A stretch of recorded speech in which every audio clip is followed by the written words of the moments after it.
to meet and greet October edition. Our guest for today is someone who I'm super impressed with. People look down on teachers and say, as in, I've not seen people advocating that teachers, when I say teachers, I'm not talking lecturers, teachers should be paid more. Like, teachers are the ones that nobody regards, everybody just assumes. And then, they're also the ones that we dump our kids on for several hours in the day. But nobody is doing anything to say, let's better the life of the teacher. And trust me, teaching is hard. I have taught, I have failed at it. Thank you very much. Teaching is so hard. As in, okay. Anyway, so when I say teacher, who's not just doing what every regular teacher out there is doing, but is going one step further to do even more, I am impressed with them. And that is who our guest here today is. Someone called Anita Nchat Kevin. Please give her a round of applause.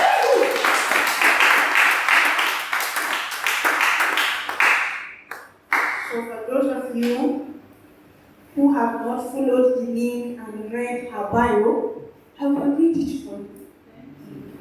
Thank you. Anita has 13 years teaching experience in the early years foundation stage. She has worked with children who experience learning difficulties from her first year as a teacher. This prompted her to train with the Autumn Gillingham Academy. In 2010, Anita started research on the occurrence of dyslexia in Nigeria. The research proved that dyslexia also takes place in the country irrespective of ethnic affiliation. So it's not a northern Nigerian thing, it's a Nigerian thing. It's an everywhere thing. In 2018, she founded the Amina Dyslexia Centre. This was an attempt to continue helping individuals with learning differences, especially dyslexia, dyspraxia, and dyscalculia. Operations began in May 2019. As a way of giving back to her community, she also volunteers as a teacher trainer with the STEP project. STEP project is a not-for-profit organization that trains teachers from low-income schools on 21st century classroom skills. Please clap for her.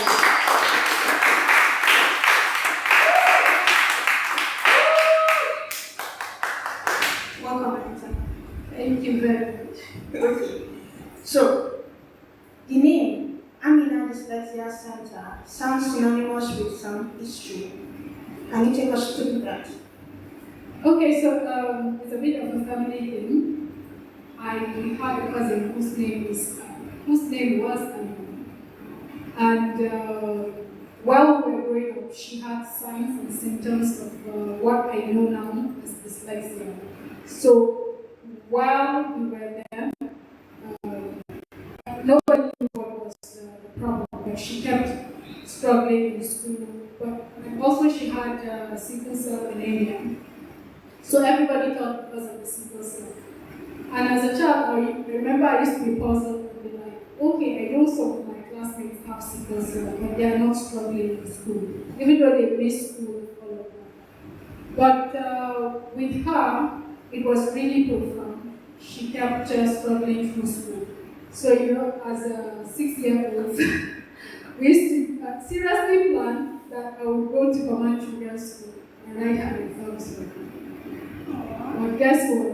My first time being in command children's school was in 2018. I have never entered that school all my life, even with the plan. So when I look back now, I'm like, so how did you people intend to achieve that plan? 6-year-olds going to go and write exam from capital school to command children's school. Like, the fear soldier. So, when I look back, it's really funny, but then, yes. So when we were 10, the sickle cell overtook her and we lost her. So when we started the center, it kept coming to me that, why don't you just name it after her? Because it was a real struggle to get the name for that center. We had a series of people suggesting names and all of that. I just did not go well. So I took the option of Amina Dyslexia Centre. People, it was another struggle with my mentor at that time. He kept saying, it's not tush.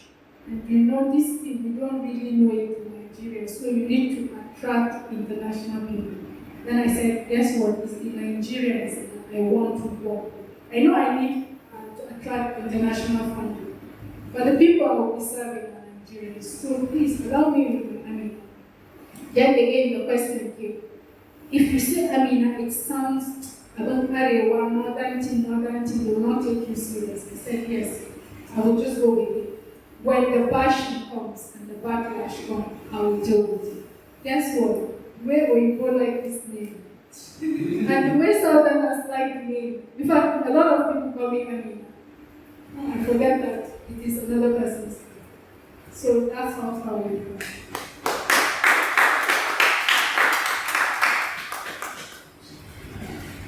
That's impressive. You have no rest in peace. And we are grateful that we could remember her in this way. So, you mentioned a few learning disabilities separate from dyslexia. So, what are learning disabilities in general, and what is dyslexia like? Just take us through, give us a crash course on dyslexia, learning disabilities, all of them. Okay, so learning disabilities are actually an umbrella. And then under that umbrella, you find a lot of names that we did just now. You have dyspraxia, dysgraphia, dyscalculia, dyslexia. Autism sometimes goes into the learning difficulties. So the whole thing with learning difficulties is that it is a neurological condition. They are all neurological conditions. Some of them could be developmental. That means the person came with them. And some of them could be accidental. That means in the course of life, somebody must have encountered an ailment or an accident that resulted into challenges with their reading. And reading difficulties happen to different parts of the learning process. Some of them happen to the writing process, some of that's something like dysgraphia. Some of them happen to your movement, that's like dyspraxia. Dyspraxia has a rare occurrence though. So if you notice, there might be a child or two or even an adult. It's more pronounced when it's an adult. That maybe you start thinking, why is this person not balanced? Why are they always falling? They look like they're always falling. And they're actually always bumping into things and always falling. They look like they are not well balanced in the ground. So that's with this praxia. And then you have this This is also a learning difficulty. Yes, because it happens to your fine motor skills. So we need the fine motor skills to be able to write, we need the fine motor skills in our thinking processing and all that. So with this calculation, which Nigerians always claim to have, I don't know for you people. Nigerians will not consider or learn mathematics. They haven't said they have dyscalculia. So dyscalculia always happens with numbers. You see that the person always have no idea what numbers they do. I had a child at my center, and this number that you people are calling 3.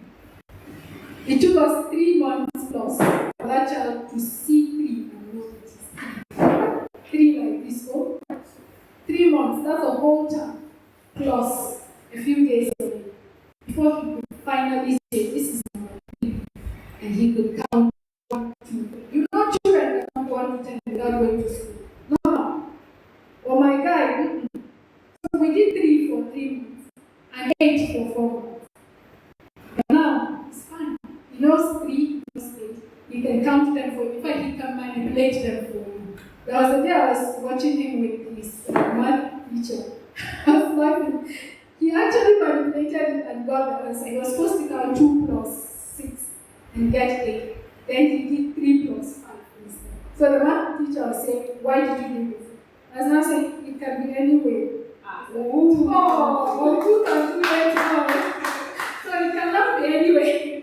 So that's with this calculator. And then with dyslexia, it affects the reading process, mostly the reading process, and then also the comprehension process. You would find that you have a classmate or classmate who will be begging you, let's do tutorial now.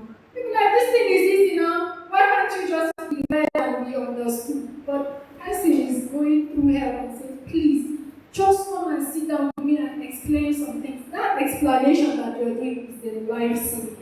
Because it is the process of comprehension now that is challenged because of dyslexia. So those are the main learning difficulties that people experience. So let's just go back a bit. You know how you give us an example of the difficulties that people with dyspraxia encounter, that is motor skills thing. For dyscalculia, what was this student you told us about? What was his major problem? Was it that he sees three and something else, or he sees three and cannot see three? Like what is the challenge? He does not understand. So when he sees it, what does he call it? He can call it 4, he can call it 7. It depends. Today he can call it 4 right now, and in the next 2 seconds he call it 7. Another 2 seconds he call it 4. Another 2 seconds he can call it 1. So the whole thing is that he cannot recognize it. It does not register. Because if something registered in your brain, you can produce it and recognize it. So it does not register. Okay, and for the dyslexia itself, so they read the words, they are able to read, because you said there's two parts. Some will read and some will comprehension. So on one hand, they are able to read, and but the words are not making sense. Okay, if they weren't reading and I was to tell them this word outside on the street, they know what they mean. But the moment they read it, they do not explain this. Okay, so here's the thing. One of the children we have that has dyslexia, that has the comprehension bit of dyslexia, she reads. In fact, she reads for our baby that has ADHD. Sorry, I forgot to mention ADHD. That's attention deficit hyperactivity disorder. I'm going to test now.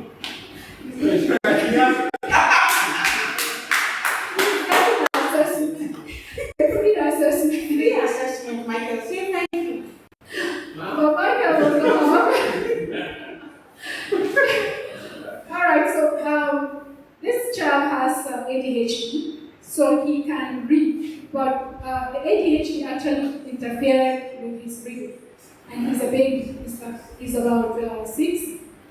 So it has not, and he wasn't lucky enough to get a good teacher for the first 3 years of schooling. So he can't read at age level. That's one. She can read. But if you give her this, she's going to read it for you. But if you take it away from her and ask her, okay, so explain to me what you read, she will just be blank. And if she sees that you're trying to mount pressure, she breaks down and cries. So, because this is like you are hitting on her weak point. It's just like being slapped. I did not do anything wrong and you come to slap me. What's the problem? What's wrong? So that's how it feels. She can't tell you in her own words what she read. So it's more like, imagine yourself holding a Spanish book and you are able to read, and somebody who speaks Spanish sits here and understands all that you read. But when I ask you to tell me what you read in English, you're like, I was just reading because it is the alphabetic code. You know, it's just the alphabet, so I was reading the sounds of the alphabet, so you are just not in that language. And she was lucky, she went to a good school, went to a good primary school, a good secondary school, because now we're trying to help her go through tertiary institution. So she was very lucky to have a good parent. Her mother is a doctor, so Everything is under control. Imagine, imagine a dead child in this situation. Our own situation, everything is under control. Every condition is favorable. So what we do now is you have to tell her the same thing that she read. And when you tell her, you give her the space and allow her to process. That space could be a week. Yes. It could be 24 hours. It could be 48 hours. You have to step back and then later ask her, do you now realize, has it now registered? And she could tell you this. If she stops, you chill and celebrate. That celebration is very important because it tells her that she has achieved something. Then you continue. So it's a bit of a slow process, but we are coming. Wow. I am so impressed. Sorry. This is why I don't like talking in public. Because people end up crying.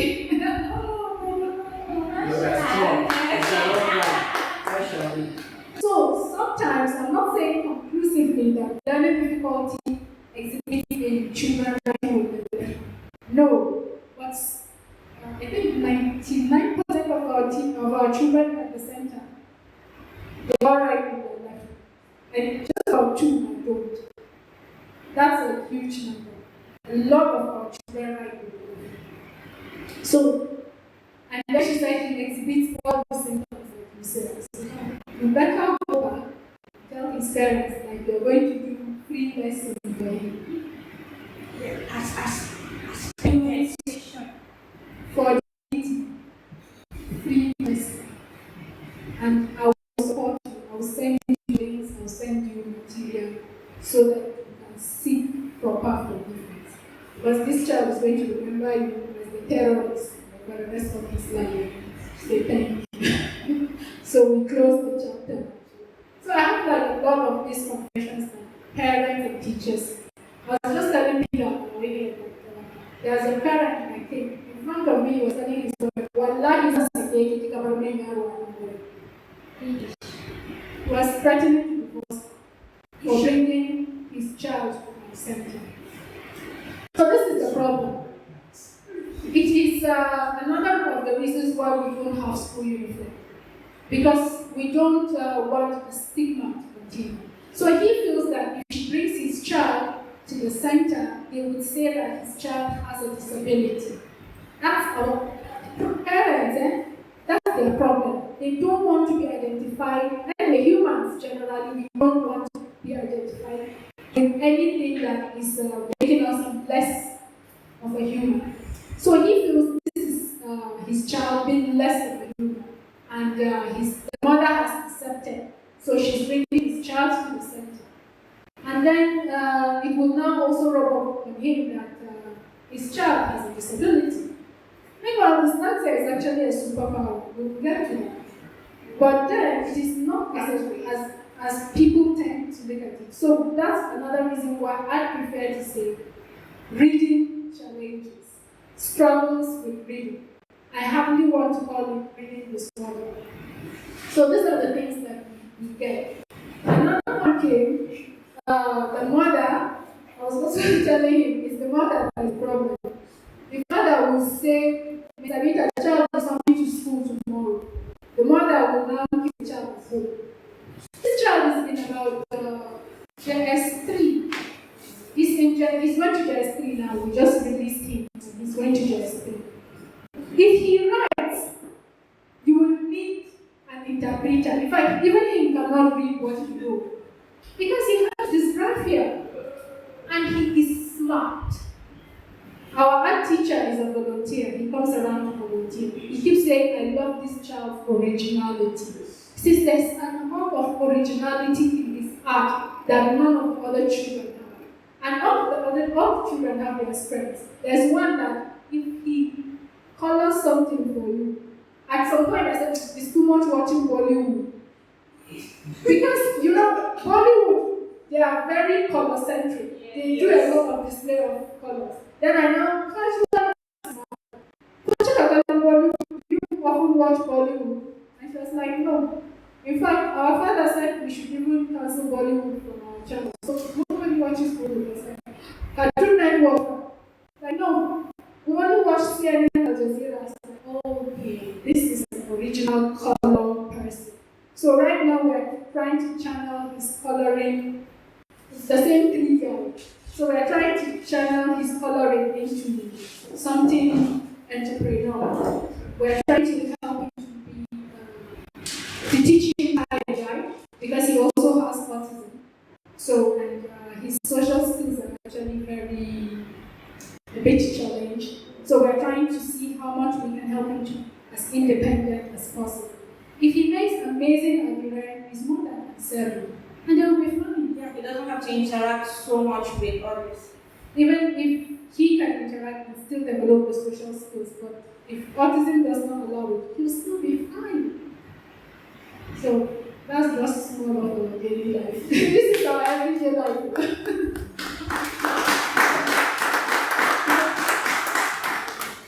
So now, what's your teaching process? I mean, what differs you from other conventional? What differs you from other conventional schools?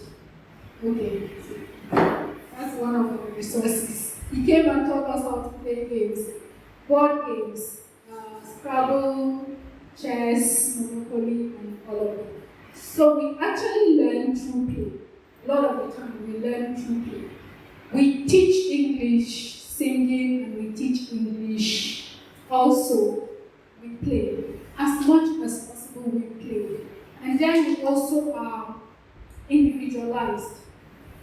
I keep giving you individual examples of my children. So we approach them individually. If your sense of color is red, well, we work with you on that. We try to bring it up and we try to develop it more. If you have challenges comprehending comprehending text, we try to figure out what else we can do. Then I realized that her fine motor skills are actually very good. So we've started teaching her knitting. Knitting is more difficult for me because I do the two. I understand knitting and I understand reading. If you want to make me happy, give me a book, let me read. Say to me, is it not to me? And my knitting, that thing is really difficult. But guess what? She knits better than she knits. So we are using knitting to help her to comprehend. A stitch for the word. So if you stitch up, what do you think about your stitch? It goes up, it comes up, and then you cross it over and you do all of that. So can you apply it to your reading? Okay, a word goes up, then it pops out. When it pops out, it means it can have more than one meaning. So what's the one meaning that you know it has? This is the one meaning. Can we find another meaning for it? Yes.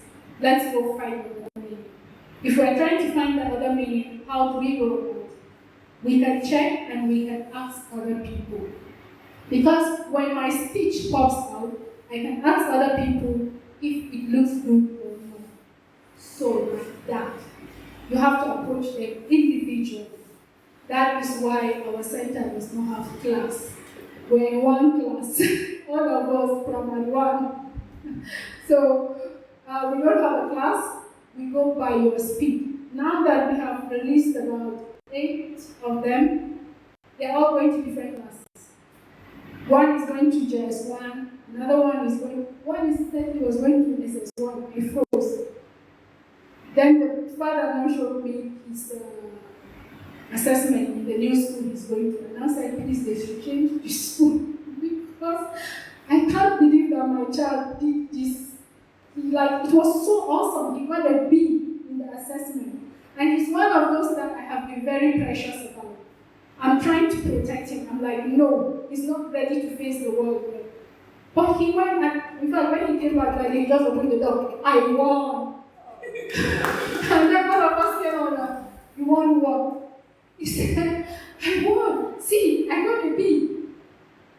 Until they came to pick me my house, they said, yes, it's the B. I said, please go to another school again. Let's check it again. I want to be sure. But then he's still going to that school, and it's encouraging. In fact, in the middle of this year, I was telling this one, somebody, I'm closing, I'm not doing it again. Simple to hire staff is a problem. Simple staff hiring is a problem. It's not that simple as you said. So that was the point I was shouting, I'm not doing it again. But after August this year, when I looked at these children, I'm like, yes, I'm doing more. We are not really going to fail. We are going somewhere. So, the center is privately run, right? Yes. How's your progress been so far, especially regarding funding, staff, student recruitment? Can keep going. Okay, staffing has been difficult because a lot of people who even studied special education, I mentioned dyslexia and learning. Studying it here in this country, right? Yes. They now say, hey, that's how one lecturer came. He said dyslexia. Do you remember? He said it. I can't remember what he mentioned it. This is a BEd in special education. It's not BEd. Okay, what else did they learn? What else were they taught if they did not do learning disabilities? What else? I just want to know. I want to take police then. Because it's special education, right? So these people, they'll go to school and sit down and be calling my precious children mentally retarded. Okay. These special education people, they will look at my precious children and be calling them mentally retarded. Are you? One said, do you work with Emma? I know what Emma is. I said, what is Emma again? He said, mentally retarded. I said, like you, for instance? He was not like, whether to say yes because he was at an interview panel. So he either says yes or of course you are mentally retarded. For you to come look at my child and say them, so that I don't know what they teach them. Honestly, I don't know. But I've seen BEd people coming to ask me if the center is for mentally retarded children, which I usually tell them no. And then they will go. So I prefer to just, funny, let me show you. I prefer to hire people that went to, that did NC, College of Education. Those ones, they know it. They know it very well. And not that they've worked with dyslexic children, but they've been taught. Yes, they've been taught about learning challenges. So I'm trying to say maybe it's the curriculum. Maybe it's inside the curriculum. So maybe those ones that I've met from BEd, maybe when they were doing their BEd, it was not in their mixed classrooms. Probably they were wasting school fees. But then maybe just got included 5-10 years ago. So this was that did NCE, graduated in a way. So just maybe.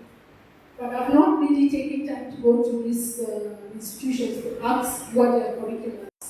I know that Nigeria is hitting people in different angles, but you also need to bring yourself there. There are certain things that children do, and then you as a teacher, it happens in your presence. So you need to register it and tell the parents also, so that we have comprehensive checklists when we are trying to assess the child. Okay.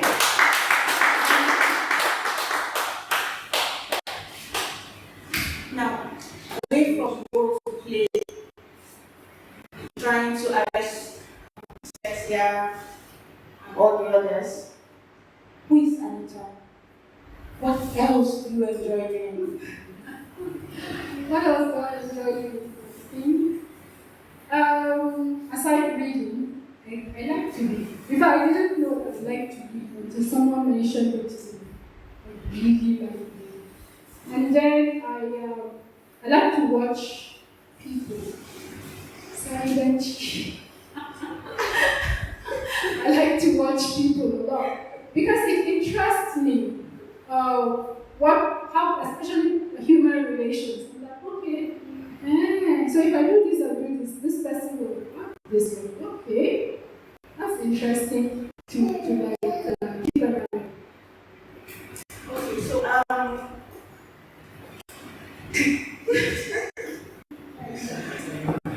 going to translate again to people, but maybe we shouldn't. Maybe translate it. I don't understand. She already said that she likes watching people. No, it Like, sounds Well, like people research. She does research on on them. Experiment. No, now research. Okay, so I'm getting to the end of this, and I would like to take questions from the audience. Sorry, people at home, you can't ask any questions. Next time, please attend. All right. yes. Noted. I'm asking you guys. I'm going to take one more question and then leave it open to you. In an ideal world where the education system in Nigeria is excellent, top notch, what would be your next goal? I think I would be still working with women this time around, Okay. and then still trying to make women, because I find women also very interesting. You go everywhere and there are programs and things for women, and it's almost as if the men are complaining, but you don't see the women attending these things and taking opportunities. So I'm trying to understand why not?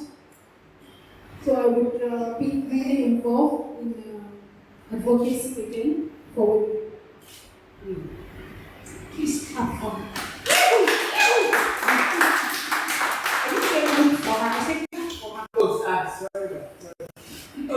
So, questions we have Abdulhanan, Habiba, There's a question. Okay. Ali.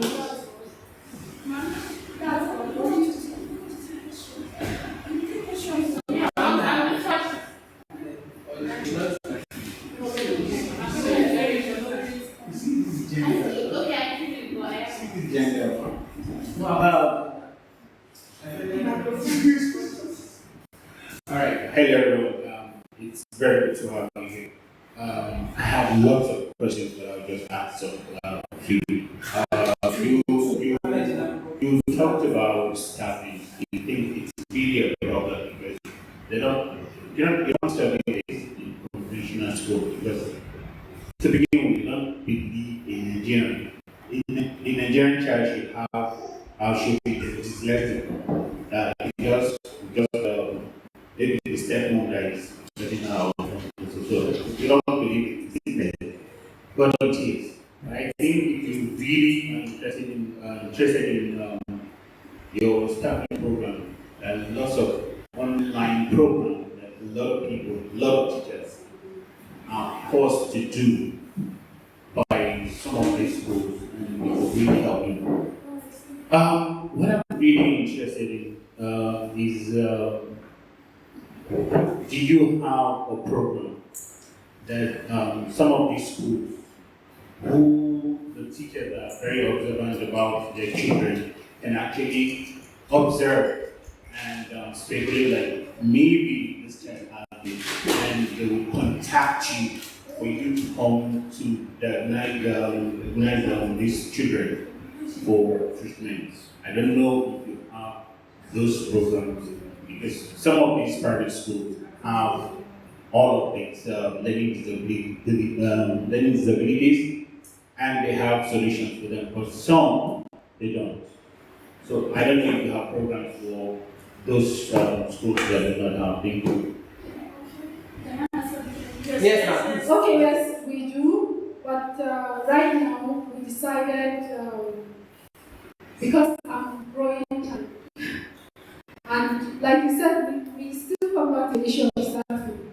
I have trained some people in the past, they would have been able to sit here comfortably and answer everything, but I don't pay enough, so they left me. That is another issue. And yes, because of that, I cannot keep training and keep going to various schools. What if 5 schools or what if 2 schools all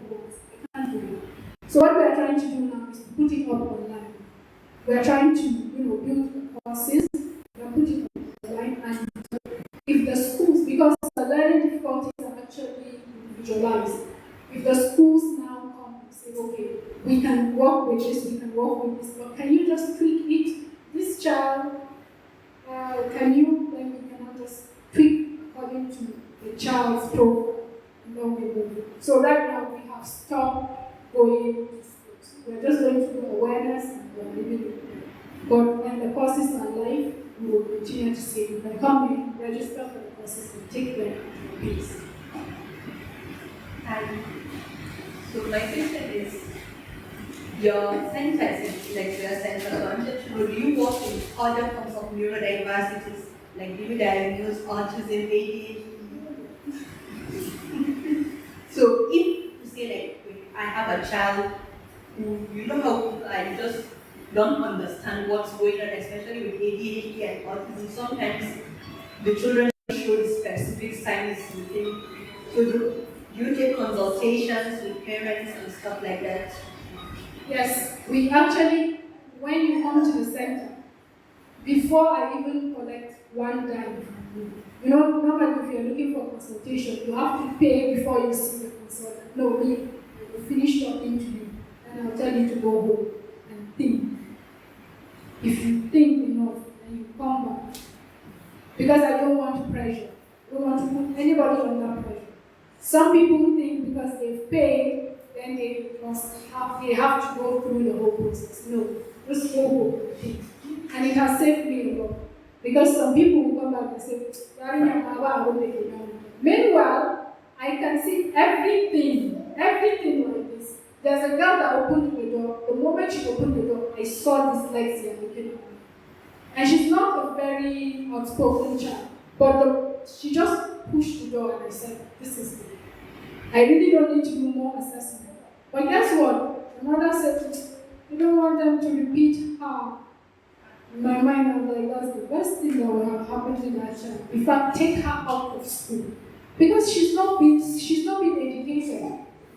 You people are wasting school fees.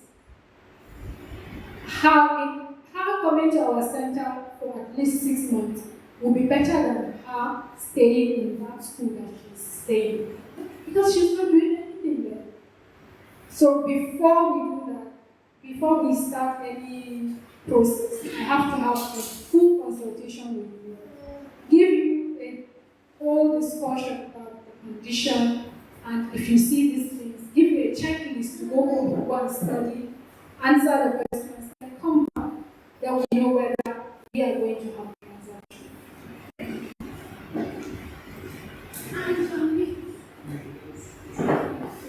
So, I'm just so much.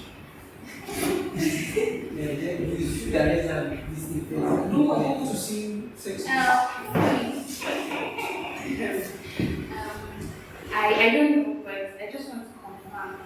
I'm a teacher. I'm an elementary school teacher. I deal with age 4 to 5. I have this child. Confession or confirmation? Yes. I don't know, but I think there's something wrong with her. She's not really, you know how we're moving like this and then she's moving the exact opposite. So I went to the management and then I was like, please, can you maybe call the parents, talk to the parents, maybe have a meeting with them. Let's know from home if there's anything wrong with her. Because it's not just about pace, you know, normal kids will move in different pieces. But however, it's off, it's just different. Every day I have to come sit with her. They give her special attention, and then even afterwards, she still will not achieve. And it's on and on and on. And then this particular person, she's fine. She's very fine. Like, how I take it? Those were her words. And I'm like, okay, like this. But she said, yes, it's confirmed that she's okay. I could sense this defense, like, don't even go there. So automatically that's like a red flag and something is off because I've taught other kids, I've been with kids for like 5 years of that age and I know, or at least I can sense something is wrong. I don't know, is there anything you could tell me that will help? Because at the end of the day, I need to achieve with every other kid there and have to. So who was the person that said, no, School management. So I don't know, because she said, she said she speaks 4 languages. She speaks Fulani, she speaks English, she speaks Hausa, and then one other something. So I don't know, maybe that's like some superpower that automatically means she's okay. So she said she's been bombarded with a lot of things, and then she lost her dad. So maybe she's in the I was going to ask if both parents were together because sometimes children react to divorce the way that the dyslexic person would. A dyslexic person is struggling, and a child whose parents got divorced will show the same signs of struggle. Same. In fact, sometimes I battle more with the divorced children than the neurodiverse children. Because I keep saying, if you know you're not married and stay, come, let's be single together. And don't go and scatter a child's life. Like I think the most tears I have cried as a teacher is from divorce. I had a child that would come to school and cry outside. He would not enter the school, he's crying, Mama, Mama.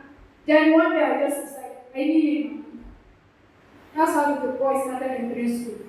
Then he looked at me like, and when his parents were together, his mother, I was close to his mother. So he looked at me, you're not her, but you could substitute. Yeah, you could run it. So that's how we started. So this one that is different and I'm a woman. You say, Nina Babaki, Nina, it's me. So the trauma also could be.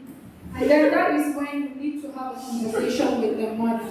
An uncle at home can comfortably substitute for her father. But it's now, I'll ask you a big question. Are you ready to lose your job? No. I have lost mine several times because of people's children. So, if you're not ready to lose your job, please don't talk to the mother directly. Please don't. What you will do is to hammer to school manager. Talk to this woman. Tell her that this could be trauma. Tell her that these are ways she could come out. She could help the child come out of trauma. Nigerians don't help children out of trauma. We don't even believe children could go through trauma. We don't believe. So please talk to them. Tell them that it could be because of the loss of her father. And then she might be reacting because of that. Then you also need to have her mental checklist to see whether when the father was there, did she meet up on all the checklists? Was she doing what we term as normal? So did she do all of that? How educated is the mother? Can she support at home? Because this is not your job for the mother, it's not your job. It is not. You are doing your share. It is the job for the mother to make sure that this child is fine. So if school management, or if you can be like me and take the risk. Because there was one I got very angry one day and I said, oh, we talk to the mother, what will happen? Let it happen. In fact, I wrote a resignation and printed it and kept it on the table, and then I went outside. The mother came to pick me up. I said, I want to see you. And I did it in front of everybody so that they would not say, no. I did. Head of school was there, everybody was there. She said, please, I want to see you. She said, what is the matter? I told her, she said, you know that woman busted out crying. She saw the problem at home. She told the father he has been arguing with her. So I was just helping her. And then that was when all of them came. Okay, we will sit him down. We will talk to him. I must have been losing okay? I had fired myself. I was ready to go. Then when he now came, Uncle is a medical doctor. Uncle came and then he had the conversation with him. He was arguing. And he's a medical doctor. There's no way his child can have this kind of challenges. Yeah. Then he now switched it to her. I catch her English. Sorry, he told her wife that she's the one that does not know anything. She's limited. So, you that were a doctor, why did you marry me that I did not go to school? Who sent you? Didn't you see me? You saw me before you said you wanted to come and live with me. I should come and live with you. How is the prophecy? Decided to live together.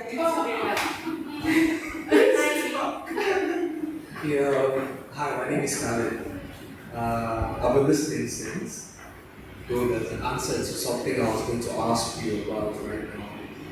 Parents, I think I've learned something about people.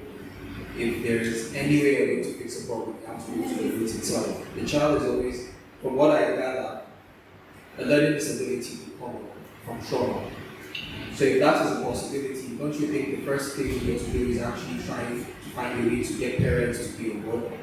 And to do that, you can't go against them. You have to find a way to actually, well, I like to call it mess with the ego. Like, not break the ego, but, dim it down. Dumb it down enough for them to understand that it's not about them, it's about the child. Nigeria isn't there yet, but there are ways, like for teachers who are here, the one thing you could do is, whenever there's a parents-teacher conference, which you do in your class these days, which is a good thing, you can actually sit these parents down and talk to them about these things. So, why not train not just parents, but also teachers? Your friend said something about getting an NGO. It could help. Not turning it completely into an NGO, but having it focused with the sense of teaching parents and some schools, meaning teachers will come and learn about what you call a disability. You're killing two birds with one stone. The root of the problem is completely fixed. Question shall ask what I think. I hope it actually conclusive. The biggest problem right now is I have this cousin of mine. Let's call him my nephew because I will pass on He's not exactly autistic. He is. Let's not even just say he's autistic. The parents don't want to. That's the thing. Nobody has, but he has shown all of the symptoms. There are things you basically see. And the biggest problem is when you want to tell parents about these things, it's an issue. The mother would see it, but with time you could see her coming towards it. His own problem is autism comes with a lot of problems. One is if you don't fix it at the time it's showing, as he's doing, he's going to go into it. Now he's going into it and he's more violent. And that's my biggest problem. He's so violent. Now, that violence, for a man like me, outside to violence too, he needs to actually know that there's one person he should be afraid of. Now, it's not like I actually beat him up, but I actually put the fear of God in him to get him to stop. Now, I'm the only one who gets to do that. If I'm not around, it's the dad. The dad is not around. The mom literally can't be watching. This boy is going big. Like, it's way bigger than I am. It's just about 14. So, who controls him still? Now, for kids like that, how do I fix? I don't want to fix because they're not meant to be fixed. They're meant to be guided. So now, how do I guide such a child into getting out of that? Okay, you can try anger management skills. But another issue that we have in the neurodiversity space at the moment is we are being cautioned not to use ABA, that's behavioral assessment, behavioral techniques to change a person's behavior. So, what you could do is to study a lot about anger management. Because a lot of autistic people tend to do tantrums. This is not like making. They're looking for an explanation to why they're throwing that tantrum. First thing you should look for actually is the stressor. What triggers it? You found the trigger. So work on the trigger. If it is something that you can eliminate, if it is something that you can help him adopt, because with life, you can't eliminate everything. There are things that you need to adopt. What if you are not there? Everybody in the family is not there, and that thing is there, and he's with strangers. It wouldn't be fun. So you need to help him to adopt that thing. Then it will not become his superpower. So turning his weakness into a strength. It's going to be a huge battle. You people break cables in the house. I assure you that there's going to be a lot of breaking. The problem is they almost broke somebody's head. How? It's true that before he can't interact with a lot of people. sorry, can interact with a lot of people because interacting with them, he is slower than they are. So you know, like because of that, kids are mean. Boy, kids are mean. Like they are so mean. Like They don't understand it. oh no, they understand what they're doing. These ones are fully, sensibly knowing what they're doing and they are intentionally being mean. Now, we were kids. We used to be mean, but our mean is to push you to do more. Like, I can do this better than you. When a kid comes up and tells you, you are stupid, you don't know anything. And that was literally what put him on the edge. I heard a scream and literally almost, the boy is strong. So he has strength that could beat me. That's like he's that big now. And if he uses that strength to beat up kids his own age, he's gonna kill them. Majority. Exactly, and nobody will understand that. Now, I understand the trigger, it's the fact that people don't understand him as much, but trying to curtail the anger as much as possible, we try to talk to him.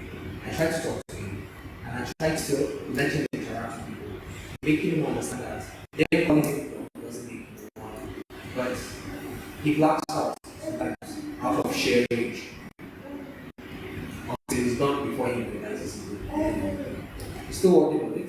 So another thing you could do is not only you that's going to learn the techniques. Everybody in your family, grandma increasing, grandpa, those two people, you know they can spoil your calculation. No? Horribly. Those two, grandma and grandpa. So please let them be involved in learning in the learning process. Right. Let us, all of us, have a family meeting and agree that this is happening. And then also develop a plan and remain consistent to the plan. Because if you are the person implementing, mommy does not implement, it is easier to let go, it is easier to not do the right thing. So he can just warm up to her. And women also have some funny weaknesses for children. Please, grandma, Oh, especially, she spoils it. make sure that she's with everybody. Because if she's not, he's going to be running to her. And then she's going to be the one defending him. He does not need that defense. So please let her be in the know. Let his mother be in the know. Let his younger ones be in the know. Everybody knows, and we have a plan, and we have a routine that we're going to achieve our plan. It's not only for you and his daddy. If you have your life to live, his daddy too has his life to live, actually, independent of you. So you people your job is to make it as independent as possible. You have 4 years to achieve this. At 18, you're going to be super independent. That's the official age. Or maybe 2021. Maybe 2021. That's when he will be super independent. And then you can't talk to him again. In fact, your days of talking to him are reducing by the hour. So you have to have a plan that everybody subscribes to and everybody is going to follow. That's just what you want to do for now. Does he go to school? Yes. Does school know officially? No, they don't. So you need to go also and get a neurologist maybe in 44 or Who is in Abuja? okay. Once I don't know have the a plan of Abuja. traveling down. I don't know the hospitals in Abuja, but find a neurologist. If you can't find in Abuja, we have in 44, we have in Abuja. There should be, Find there should be one there. just what we are looking for is a statement from the neurologist. You get a scan. This guy has this condition, which you will take to the school, present to the school owners, and tell them that this is the condition, this is what we're doing at home, this is what you should do as a school owner. And we're all going to it. Because we're also facing the seat. They just don't want to talk so that you know remove their custom. Thank you.